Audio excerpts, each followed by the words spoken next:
नमस्कार साथियों, वेदांत क्लासेज के बेहतरीन डिजिटल प्लेटफॉर्म पर आपका हार्दिक स्वागत, अभिनंदन। साथियों, आज हम चर्चा करेंगे पशु परिचर भर्ती से संबंधित लेक्चर लेकर आए हैं। इसके ऊपर विस्तृत रूप से चर्चा होगी और आज की जो क्लास है ये बहुत ही इम्पोर्टेंट होने वाली है। ये क्लास आप सामान्य जो जीके पढ़ते हैं उन विद्यार्थियों के लिए भी इम्पोर्टेंट है और साथ ही में पशु परिचर भर्ती के लिए तो इम्पोर्टेंट है ही है, क्योंकि हम मेन जो योजनाएं जो भी लेकर आए हैं।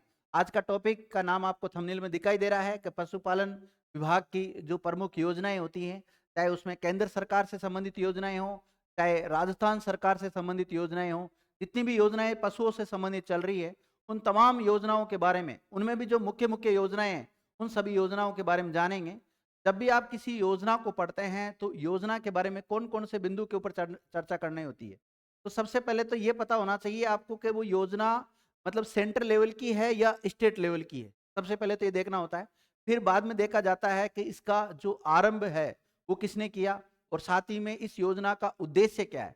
जब भी किसी भी योजना को आप पढ़ते हैं तो उसमें आपको उसके उद्देश्य स्पष्ट रूप से पता होना चाहिए कि उसका उद्देश्य यह है। फिर उसके बाद में उसमें कितना इन्वेस्ट किया गया है, कितना केंद्र सरकार का अनुपात है, कितना राज्य सरकार का अनुपात है, ये अनुपात वगैरह इनको भी देखना होता है।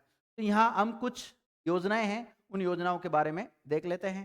तो सबसे पहले टॉपिक का नाम तो आपको बता ही दिया, पशुपालन विभाग की प्रमुख योजनाएं, important schemes of animal husbandry department, इनको हम देखेंगे।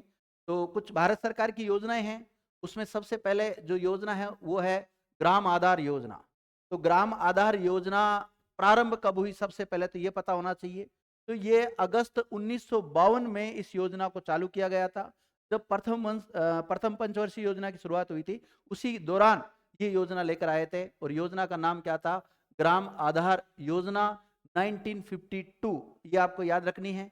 और इस योजना को सभी योजनाओं की जननी कहा जाता है। तो जितनी भी योजनाएं हैं उन सभी योजनाओं की जननी कहा जाता है, क्योंकि ये पहली योजना थी इसलिए इसको क्या कहा गया है, जननी कहा गया है, सभी योजनाओं की जननी। तो पूछा जा सकता है किस योजनाओं को सभी योजनाओं की जननी कहा जा सकता है। नीचे 4 योजनाओं का नाम आपको दे दिया जाएगा और अगर आपका पढ़ा हुआ है तब तो कर दोगे ग्राम आधार योजना। इसका उद्देश्य क्या था, तो स्टड सांडो जिनकी प्रजनन क्षमता बेहतर हो को तैयार करना ताकि कृत्रिम गर्भाधान को बढ़ावा मिले तथा नकारे बैलों का बधियाकरण किया जा सके। क्योंकि जो नकारा बैल है जिनकी नस्ल अच्छी नहीं है उनका बधियाकरण करके उनको भार ढोने के पशुओं के रूप में उनका यूज ले सकते हैं और जो अच्छी नस्ल के जो सांड है उनको विकसित करके आगे की नस्लों को सही किया जा सकता है। वो इसी उद्देश्य से ये ग्राम आधार योजना की शुरुआत हुई थी, अगस्त 1992 में की गई थी विद्यार्थियों, और केंद्र सरकार की ये योजना थी। दूसरी योजना है संतति परीक्षण योजना। ये क्या है विद्यार्थियों, तो प्रेगनेंसी टेस्टिंग जो स्कीम 1960 है इसके बारे में भी हम पता होना चाहिए। तो ये 1960 की योजना है, द्वितीय पंचवर्षीय योजना के दौरान इसको लाया गया था। इसे राष्ट्रीय डेयरी विकास बोर्ड जो आनंद गुजरात में है उसके द्वारा इसकी शुरुआत की गई थी विद्यार्थियों, नेशनल डेयरी डेवलपमेंट बोर्ड, तो एनडीडीबी के द्वारा इसकी शुरुआत की गई। इसका उद्देश्य क्या था, संतति के प्रदर्शन के आधार पर उच्च गुणवत्ता वाले सांडों का चयन करना। लेकिन इसका उद्देश्य क्या है, उच्च गुणवत्ता वाले सांडों के वीर्यों का आर्टिफिशियल इंटेलिजेंस के जरिए एआई में उपयोग कर आनुवंशिक लाभ प्राप्त करना, ये इसका उद्देश्य था। आगे देखिएगा, समग्र गोवंश विकास परियोजना यानी कि आईसीडीपी, यानी कि इनिशिएटिव कैटल डेवलपमेंट प्रोजेक्ट जो आईसीडीपी 1960। अब देखो आपको इस योजना का नाम शॉर्ट में भी मिल सकता है, आईसीडीपी 1965 क्या है, तो इसका पूरा नाम हिंदी और इंग्लिश में आपको पता होना चाहिए। इसको तृतीय पंचवर्षीय योजना के दौरान शुरू किया गया था 1964-65 में। इसका उद्देश्य था कि क्षेत्र विकास के दृष्टिकोण से दुग्ध उत्पादन में वृद्धि करना। तो दूध के उत्पादन में वृद्धि करना ही इसका मुख्य उद्देश्य था। गायों के संवर्धन हेतु उनके प्रजनन, पोषण और स्वास्थ्य के प्रत्येक पहलू को ध्यान में रखना भी इसका एक अहम उद्देश्य था। तो इस योजना का उद्देश्य क्या था ये भी पता होना चाहिए आपको। एक है विद्यार्थियों ऑपरेशन फ्लड, कई बार पूछा जाता है ऑपरेशन फ्लड का संबंध किससे है, दूध से है, दूध से है। इसका प्रारंभ हुआ 1 जुलाई 1970 को चौथी पंचवर्षीय योजना के दौरान हुआ।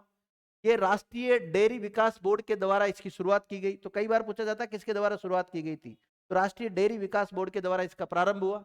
ये विश्व की सबसे बड़ी डेयरी विकास कार्यक्रम योजनाओं में से एक थी उस समय। वैश्विक लेवल की अगर देखें तो सबसे बड़ी योजना थी उस समय की ये 3 चरणों में पूरी हुई विद्यार्थियों 1970-80, 1981-85 और 85 से 90। इसका उद्देश्य क्या था कि दूध उत्पादन को बढ़ावा देना एवं किसानों को दूध का उचित जो मूल्य है वो दिलाना। इस जो योजना थी, इस ये प्लान था ऑपरेशन फ्लड, इसका मुख्य रूप से यही योगदान था।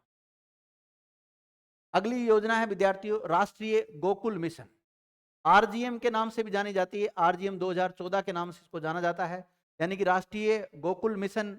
हिंदी में भी यही नाम मिलता है, इंग्लिश में भी यही नाम मिलता है। इसका प्रारंभ हुआ था 28 जुलाई 2014 को। इसका उद्देश्य था गाय की देसी नस्लों का वैज्ञानिक विधि से संरक्षण करना, इसका मुख्य उद्देश्य था इस योजना का।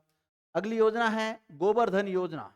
हालांकि इस योजना के बारे में मैं पहले भी आपसे चर्चा कर चुका हूं। का जो पूरा नाम होता है वो galvanising organic bio agro resources धन योजना, इसका पूरा नाम है। इसकी शुरुआत 2018 में हुई थी। गांवों को स्वच्छ बनाना ही इसका उद्देश्य है और गायों के गोबर एवं अन्य कार्बनिक कचरे से जो ऊर्जा है वो उत्पन्न करना और ग्रामीण आजीविका के नए अवसर पैदा करना और उनकी आय बढ़ाना इस योजना का मुख्य उद्देश्य है। आगे देखिएगा एक योजना है विद्यार्थियों NADCP, राष्ट्रीय पशु रोग नियंत्रक कार्यक्रम, national animal disease control programme. इसकी शुरुआत हुई थी 11 सितंबर 2019 को। इसको विद्यार्थियों FMD यानी कि जो खुरपका मुंहपका होते हैं उनको बोलते हैं, ब्रुसेलोसिस को उन्मूलित करने हेतु व्यापक स्तर पर उनका टीकाकरण अभियान था। इसके दौरान विद्यार्थियों काफी मात्रा में जानवरों को टीके लगाए गए थे, इसी का मुख्य उद्देश्य था। एक है विद्यार्थियों राष्ट्रीय पशुधन मिशन योजना, इसके भी याद रखना 2014 की है। और पशुधन स्वास्थ्य एवं रोग नियंत्रण योजना 21-22 की है, इसका भी ध्यान रखना। डेयरी प्रसंस्करण एवं बुनियादी ढांचा विकास निधि DIDF, इसका भी थोड़ा आप ध्यान रखना, यानी कि dairy processing and infrastructure development fund 2021 वाला है, इस योजना के बारे में ध्यान रखना। साथ ही में पशुपालन अवसंरचना विकास निधि, इसके बारे में विद्यार्थियों आप ध्यान रखना। जैसे इसको शॉर्ट में क्या बोलते हैं, AHIDF बोलते हैं, यानी कि animal husbandry infrastructure development fund 2021 के नाम से ये योजना जानी जाती है। बाकी ज्यादा डिटेल से याद करने की इनको जरूरत नहीं है। पशुपालन विभाग और राजस्थान सरकार के द्वारा कुछ योजनाओं का संचालन किया जा रहा है। वो योजनाएं कौन कौन सी राजस्थान की, उन योजनाओं के बारे में भी हम जान लेते हैं। जैसे एक योजना है विद्यार्थियों ASCAD, यानी कि assistant to states for control of animal disease 2002-2003 की ये योजना है। और यह योजना 60% केंद्र सरकार और 40% राज्य सरकार द्वारा वित्त पोषित है, यानी कि 60-40 के अनुपात में है। केंद्र का तो है विद्यार्थियों कितना 60 और राज्य का यानी कि राजस्थान का कितना है 40%। इसका उद्देश्य क्या था, तो राज्य में प्रमुख रोगों को रोकथाम और नियंत्रण हेतु टीकाकरण करना, टीका उत्पादन एवं रोग निदान की सुविधाएं पशुपालकों को उपलब्ध कराकर आर्थिक हानि से उनको बचाना ही इस योजना का उद्देश्य था। अगली योजना है PPR उन्मूलन कार्यक्रम, यानी कि PPR का पूरा नाम भी पूछा जा सकता है, तो पेस्टिडेंस पेटिटिस रूमिनेट्स PPR का पूरा नाम है, उन्मूलन कार्यक्रम है। इसकी शुरुआत 2016-17 में की गई थी और ये केंद्र सरकार के द्वारा वित्त पोषित एक योजना है और नए जन्मे भेड़ और बकरियों में टीकाकरण किया जा सके और PPR रोग से उनको बचाया जा सके, यही इसका उद्देश्य है। एक है पशुधन निःशुल्क योजना, 15 अगस्त 2012 को चालू की गई थी। जो पूर्व मुख्यमंत्री थे अशोक गहलोत, उनके द्वारा चालू की गई थी। निःशुल्क दवा एवं जांच उपलब्ध करवाना इनका मुख्य उद्देश्य था। एक है विद्यार्थियों उष्ट संरक्षण योजना, 1 नवंबर 2022 को इसका प्रारंभ किया गया, इसकी शुरुआत हुई। इसका उद्देश्य क्या है, ऊंट को सुरक्षित करने के लिए ऊंट पालक को 0 से लेकर 2 माह के जन्मे जो टोरडी होते हैं, ऊंट का जो बच्चा होता है, ऊंट का जो बच्चा होता है उसके लिए कुल राशि 10,000 रुपए 2 किस्तों में देना और उनके बैंक खातों में सीधे हस्तांतरित करना। मतलब जो भी ऊंट पालेंगे उनसे जो बच्चे पैदा होंगे ऊंटों से, ऊंटनी से होते हैं जिसको हम टोरडी या टोडिया कहते हैं, तो उससे जो भी बच्चा पैदा होगा तो प्रति बच्चे पर विद्यार्थियों 10,000 रुपए दिए जाएंगे, लेकिन वो 5-5 हजार करके दिए जाएंगे। कितने? 5-5 हजार की 2 किस्तों में दिए जाएंगे और डायरेक्ट आपके बैंक खाते में आएंगे, जो भी पशुपालक होगा उसके खाते में। एक है विद्यार्थियों मुख्यमंत्री कामधेनु पशु बीमा योजना, इसकी शुरुआत 2023 में हुई। देश से गोवंश और भैंस की अकाल मृत्यु के कारण संभावित जो नुकसान है की भरपाई करना है। इस योजना के अनुसार पशुपालकों के प्रत्येक परिवार हेतु दो दुधारू गाय या भैंस का वंशीय पशुओं का अधिकतम 40,000 रुपए तक प्रति पशु बीमा निःशुल्क करवाया जाता है विद्यार्थियों इस योजना के तहत। तो मुख्यमंत्री कामधेनु पशु बीमा योजना क्या है, यहाँ से भी सवाल बन सकते हैं। साथ ही में एक योजना और है जिसका नाम है पशु मित्र योजना। कौन सी है? पशु मित्र योजना है। इसकी शुरुआत 2023 में हुई। इसका उद्देश्य क्या है? पशुपालकों को डोर स्टेप पर पशुपालन विभाग की विभिन्न सुविधाओं जैसे टैगिंग है, टीकाकरण है, बीमा है, आर्टिफिशियल इंटेलिजेंस के द्वारा गर्भ परीक्षण आदि उपलब्ध कराना, ये सब पशु मित्र योजना के तहत किया जा सकता है। इसके लिए राजस्थान में विद्यार्थियों 5,000 बेरोजगार युवाओं को प्रशिक्षित पशुधन सहायक या पशु चिकित्सकों को कार्य निष्पादन अनुसार निर्धारण मानदेय का परिलाभ मिलेगा और उन्हें पशु मित्र नाम से जाना जाएगा। पशु मित्र के नाम से भी इनको जाना जाएगा। अब पशु परिचर आने वाले विद्यार्थियों, जैसे आप सभी पशु परिचर की तैयारी कर रहे हैं, तो आप पशुओं के बारे में अच्छी नॉलेज रखें, तो आपको आगे भी नौकरी करने में कोई दिक्कत नहीं आएगी और एग्जाम को फाइट करने में भी किसी प्रकार की कोई दिक्कत नहीं आने वाली। एक योजना है पशुपालन सम्मान समारोह 2023-24, एक सम्मेलन हुआ था। इस सम्मेलन के बारे में भी जान लेते हैं। राजस्थान सरकार के अनुसार इस समारोह के लिए प्रत्येक पंचायत समिति स्तर पर, कौन से स्तर पर ध्यान रखना, प्रत्येक पंचायत समिति स्तर से एक पशुपालक का चयन किया जाएगा। पशुपालन सम्मान समारोह 2023-24 में क्या किया गया था?